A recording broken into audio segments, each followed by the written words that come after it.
జాతీయవాద జర్నలిజానికి అసలైన వేదిక నేషనలిస్ట్ హబ్ ని సబ్స్క్రైబ్ చేసుకోండి. నోటిఫికేషన్స్ కోసం బెల్ ఐకాన్ పై క్లిక్ చేయండి. సార్ మీ పేరు? సార్ నా పేరు అజయ్ సార్. అజయ్ గారు గురించి అసలు నిజంగా నాకు ఒక రకంగా చెప్పాలంటే నిజంగా అజయ్ గారు అసలు ఎందుకు మీరు ఇక్కడికి స్టూడియోకి రావాలని అనుకున్నారు అసలు ఒకసారి చెప్తారా? అసలు మీకు వారికి కళ్ళు కనబడవు కానీ గుండె మనసు ఇవన్నీ కూడా ఈ ప్రపంచాన్ని చాలా అద్భుతంగా ఒక భరతమాతని ఆయన నిజంగా ఆయన లోపల తీసుకున్నాడేమో అనిపిస్తోంది. వారికి ఫిజికల్గా భౌతికంగా కళ్ళు కనబడకపోవచ్చు కానీ వారి ఇందాక నేను మాట్లాడుతున్నప్పుడే అనుకున్నాను వారి ఆలోచనలు అవన్నీ కూడా దేశం కోసం అనే ఒక తపనతో వచ్చారు. నిజంగా thank you very much Ajay గారు. ఫస్ట్ మీరు చెప్పండి, మీ గురించి చెప్తారా ఫస్ట్? సార్ యాక్చువల్లీ ఏంటంటే నేను ఈ ఛానల్ సబ్స్క్రైబ్ చేసుకోవడానికి మెయిన్ రీజన్ ఏంటంటే మాకు సపరేట్గా ఒక హిందూస్ గ్రూప్ అని చెప్పి హైందవ చైతన్య వేదిక అని గ్రూప్లో నేను యాడ్ అయ్యాను. అందులో మా ఫాదర్ ఇంకా చాలామంది ఉన్నారు. ఇప్పుడు ఒక 800 మెంబర్స్ అలా ఉండి ఉంటారు సార్ అందులో రౌండ్ ఫిగర్. అయితే ఆ గ్రూప్ని నేను రెగ్యులర్గా ఫాలో అవుతాను. అయితే ఒక సందర్భంలో ఏమైందంటే గ్రూప్లో లింక్ పోస్ట్ చేశారు ఎవరో సంథింగ్. అక్కడ నేను లింక్ ఓపెన్ చేసి చూస్తే యూనిఫామ్ సివిల్ కోడ్ గురించి అని చెప్పి కొంచెం మీ వాయిస్ వేశారు. అది అప్పుడు నాకు క్లారిటీగా మీ పేరు అవన్నీ ఏం తెలియదు. అప్పుడు కంటెంట్ చూశాను, కొంచెం నాకు నచ్చింది, చేసుకున్నాను. ఇదే రెగ్యులర్గా ఫాలో అవుతున్నాను. నేను ఇంతకుముందు ఎన్నో డిబేట్లు TV9, NTV స్టోరీ బోర్డ్ అని ఎన్నో చూసేవాడిని సార్. కాకపోతే ఈ ఛానల్ ఒక్కటి సబ్స్క్రైబ్ చేసుకున్నాక నేను వేరే న్యూస్ ఛానల్స్ కానీ ఏం కానీ మ్యాక్సిమం చూడను.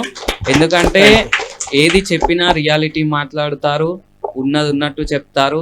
ఈ బీజేపీ వాళ్ళకి సపోర్ట్ అని కాదు, కాంగ్రెస్ వాళ్ళకి సపోర్ట్ అని కాదు.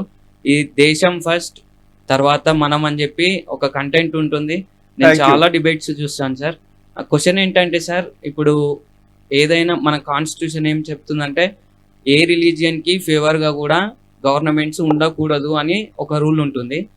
కాకపోతే అప్పుడున్న కాంగ్రెస్ గవర్నమెంట్ వక్ఫ్ బోర్డ్ అన్న ఒక యాక్ట్ తీసుకొచ్చింది. ఇప్పుడు రైల్వే, ఆర్మీ తర్వాత ఎక్కువ ల్యాండ్ ఉంది వక్ఫ్ బోర్డ్ దగ్గరనే.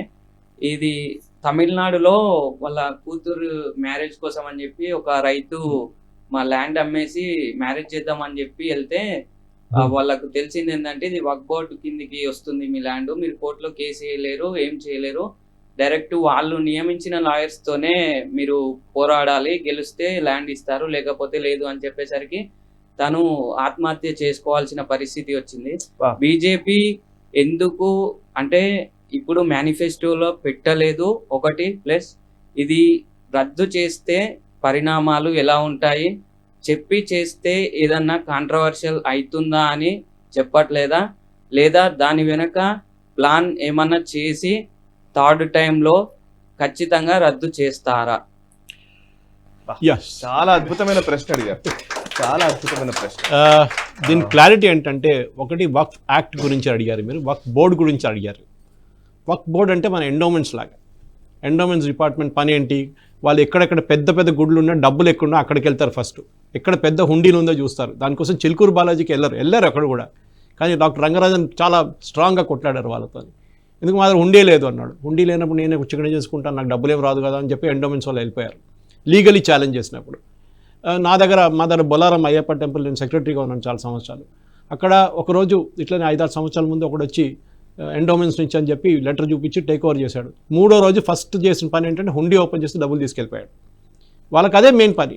ఈ వీడియో మీకు నచ్చినట్టయితే లైక్ చేయండి, 10 మందికి షేర్ చేయండి. అలాగే కామెంట్ల రూపంలో మీ అభిప్రాయాలను మాతో పంచుకోండి. Nationalist hub group of channels ను సబ్స్క్రైబ్ చేసుకుని తెలుగునాట జాతీయవాద జర్నలిజాన్ని ప్రోత్సహించండి. ఈ వీడియో కింద ఉన్న బెల్ ఐకాన్ పై క్లిక్ చేయడం మర్చిపోవద్దు.